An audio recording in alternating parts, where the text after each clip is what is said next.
Hey everyone, it is Technique Tuesday. Actually, it's Wednesday, but today I am shooting you a video real quick to answer a question about the feet and foot pain.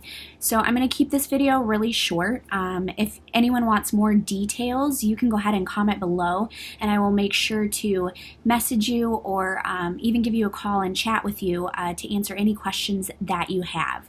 So I'm going to get right into it. I'm going to give you three main massage techniques, deep tissue and neuromuscular, that I like to use to help with foot pain.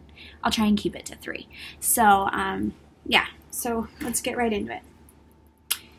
I like to sit on the floor when I'm working on myself, and actually, let's go back a little. So, a good stretch to do too, to open up the hips, is kind of do this. You can bring your feet and kind of open them up too, to kind of open that ankle joint or whatnot. So anyway, I like to hold the foot, and when you get under the foot pain, right here in plantaris, it attaches from like below this big toe here to your heel, and you can really feel it kind of snap up when you move your toe. To know you're on it, you just kind of do that, and you can move the toe, bend it back if you want more pressure. You can also glide. I like to do my hands sideways, and glide from the toe down to the heel. You can also glide from the heel up,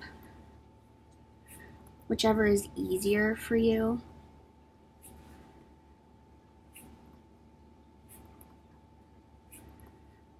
And if you want a little more, you can bend that foot back as you glide up that muscle.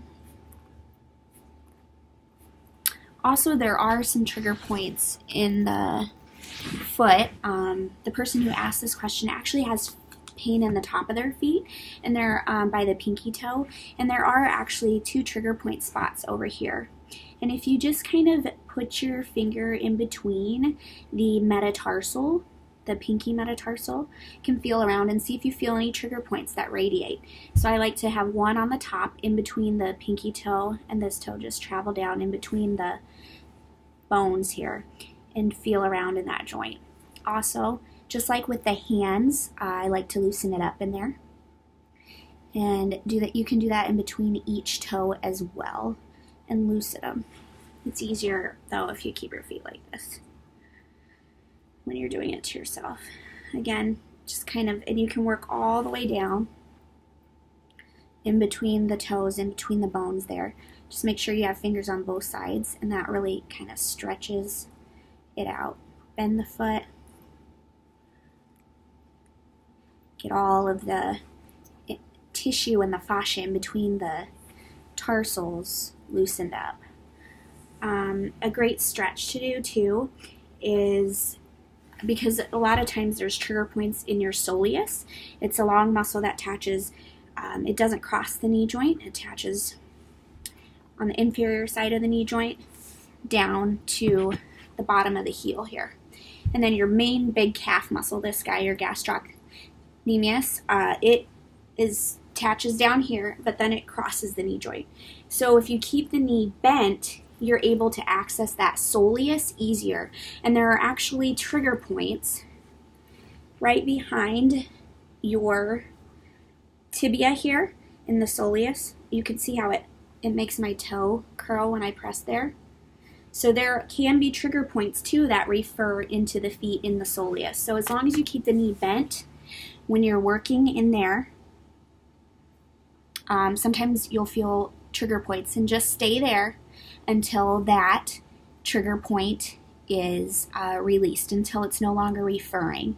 A great stretch to do with the soleus is if you step off of a stair, and obviously you want to be careful and hold on to a railing, but you want to just keep the knee slightly bent and let that heel hang off the bottom stair. If you have the knee straight and let the heel hang off, then it stretches more the gastroc because it crosses the knee. But if you bend that knee slightly and let it hang off, it will access that soleus a little better for you. So I hope this helps, and I look forward to seeing you all very soon. Take care.